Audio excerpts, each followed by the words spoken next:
Um, Media was a total, I would say, a mistake, but a good mistake in my life.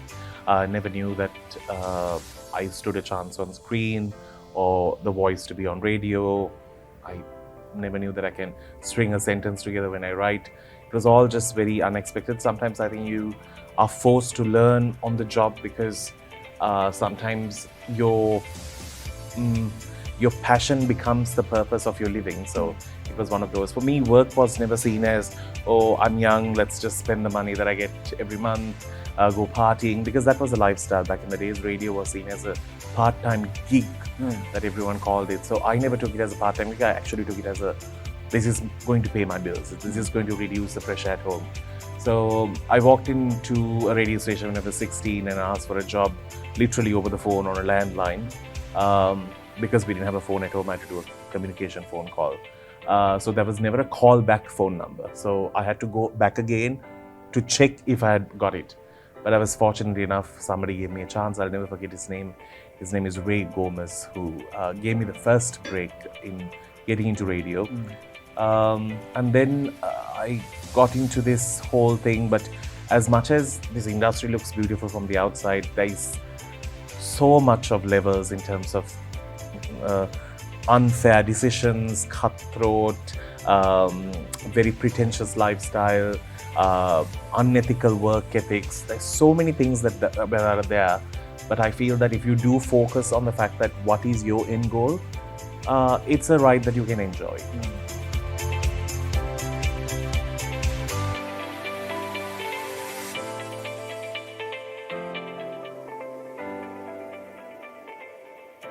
I think one of the biggest moments is when I first got into radio. I was young and it was my mom's salary, and I got in as a trainee, and I was training for nearly 2 years because that's how hard it was to get on air. We had like overnight shifts, so we used to be up from like 8 in the morning till like 6 in the morning the next day just to get on air and impress somebody so that you could get on air to get a show. But there were, what can I say, discriminating factors on the way I dressed. I was not with the trend. I didn't have nice things to show off. So those things did stand against me because it was such a pretentious lifestyle they lived. And I don't blame them because they came from good families that could afford them to just think of it as a pocket money to spend at a club a night. But my thinking was different, so I had to like sort of make them understand. So I was bullied, I was called names, all of that did happen. But that is just, at that time, of course I did cry, or I would have thought like, this is the end of the world. But later on I understood I can't blame them because that is the life that they know. And that is how they see me. But how I see them is very different because I've had a very different life. So it was a culture shock to me in a way because mommy always brought us up in a very sheltered way. Like I had never been to a shopping complex. My first time that I went to a complex was when I was 15. It was Liberty Plaza, and I actually cried thinking I'm too far away from home because the maximum distance that I would have traveled alone was 3 bus halls this way or the other way. So the thing that I asked my friend, because we had to do a school project, the only thing I asked my friend was, how far away am I from home? And he said, 1 rupee bus. I was like, okay. So just a rupee for me to get home was okay. 50 cents was the best because you buy half ticket. So this is how sheltered I was. So being thrown into radio or even coming to know all the cool terms they use or even how they dress was just too big for me to handle. But yeah, I have gone through, but I have had some great bosses. I know the first boss who, they used to take, like I was the young one and I was also the one who didn't look the part. So they would say, go leave the CD there, take again. So there were a lot of those. And my boss used to say, if you can't say it stern, use profanity. He used to actually make me say it. He's like, fight back. But he used to do it in a way that I think he saw me as, I'm Brian Honda, I need to mention him. He was definitely like someone who really guided me in the way to stand up for myself and believe that, I have a voice too. And you deserve to be there.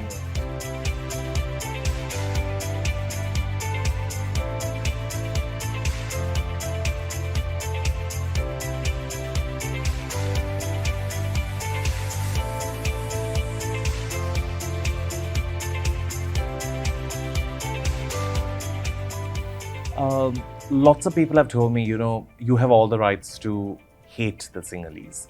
You have all the rights to disown this country and leave. This country never loved you back. True, I have to say, if I was someone who thought the very typical way, I will think the same. But I think because I was left with my mum from a very young age, from the age of 7, her way of life was very different. I always hold her very dear to what I am. I think 99% of my personality is built by who she is, and the 1% is what she doesn't like.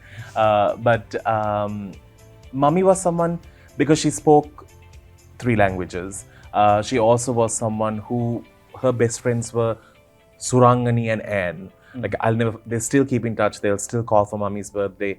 So we never knew there was something called diversity, there was something called that you have to separate and see things.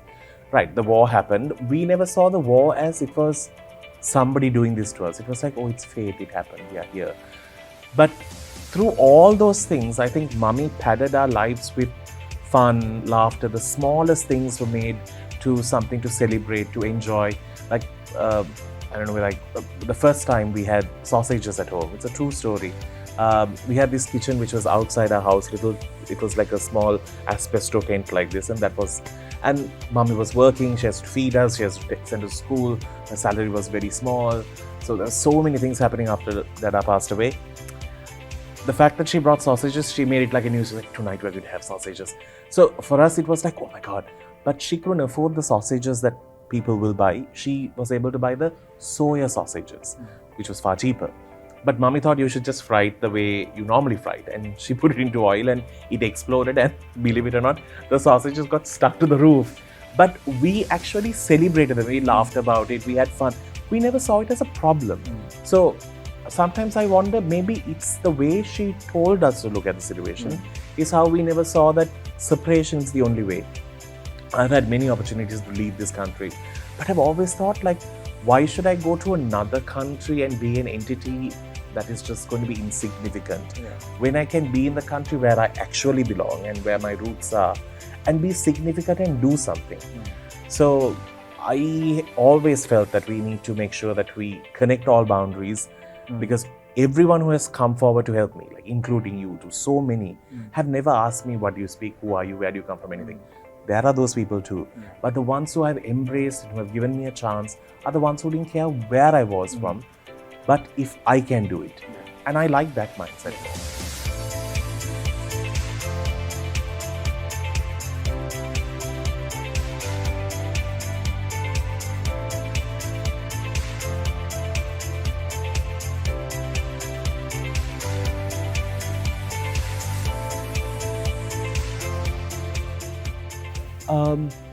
Sometimes I have to say, the ones who show they are rich are not exactly rich. It's just an image that they try to portray. For example, this watch, it says 3:15 now, and we're shooting this at 11:30 in the morning because I was at a shoot and I had to come from there. So I actually wear a watch as a prop and not as a purposeful thing, because sometimes to complete a look, you need something. I always think that's how life should be. We come from a family of utmost wealth. Our house was built on 100 purchase of land with land surrounding it. We had 2 houses next to each other. I can justify. I know that I've seen that house in Jaffna. I think we took the highest amount of land in Jaffna. But we come from so much of wealth. But eventually, when we walked from Jaffna to Colombo, we had 2 bags of albums in our hands. That's it. My poor mum was left with nothing because she was someone who never came with a dowry. So all of this made me understand, who cares what you have in your pocket? It may not last you even tomorrow. You might just wake up with the worst thing. But I will say, discrimination for this high society, low society, oh, you have wealth, you have no wealth, doesn't happen at different levels. It happens everywhere because we've been asked to think that way. I have gone in my little black car to a 5-star hotel, which refused to let me park in front or send me a valet, for the only reason they thought I'm just some driver who has come tried. And I denied it. I was like, if there's a parking spot there, why can't I park? That's only for big vehicles. I said, how is my vehicle small? So discrimination has been made to be a part of our lifestyle. Loku car එකක් නම් සල්ලි තියෙන කෙනෙක්. Sometimes we might have just rented the car on a terrible lease that we are unable to pay it. I rather not live that life. I rather live a life where I have paid the lease and I'm comfortable in my little car. So that's how I think. I hate loans.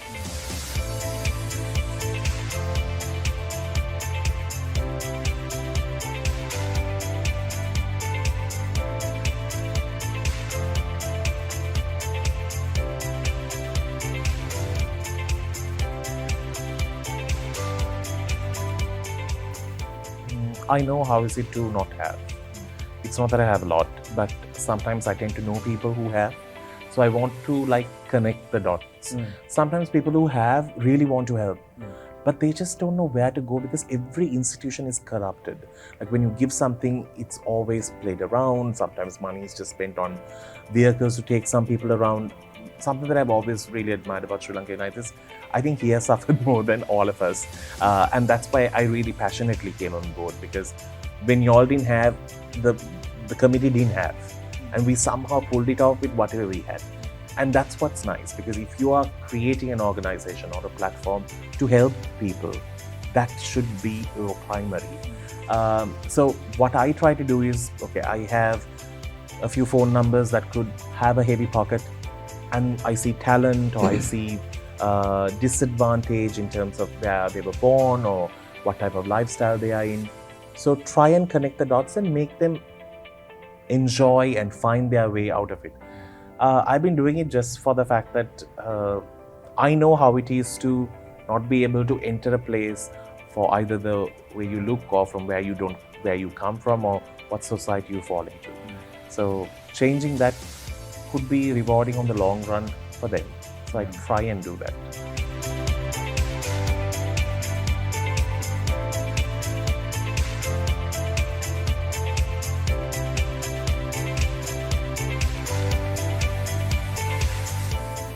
Something that I would like to see in 20 years is I would like to see everyone being given the right opportunity that fits their capacity.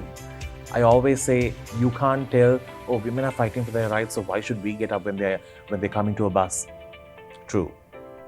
But if she is pregnant, that is different. If you're giving some people a chance to work, and if somebody is going through their monthly cycle, you need to understand, as a man, we don't have that, as a woman, she does. That mindset of understanding people's different potentials and giving them opportunities where they can still shine is what I want. Just because a child is not smart in his maths, it doesn't mean that he's dumb. It just means that he's talented somewhere else. So maybe not only say, oh, you have got an F for maths, but say, oh, you have got the A for arts. That's okay, we'll work on your maths later.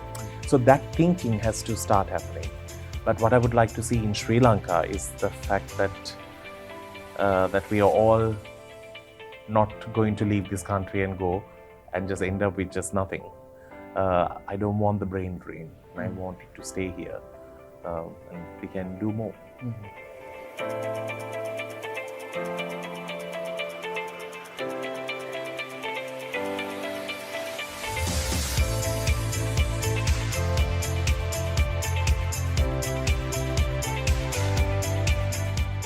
Thank you, Prashant. I very rarely win awards in my life. Even at school, it was a normal thing in my life. But I was so honored that you gave me an opportunity, spoke to me.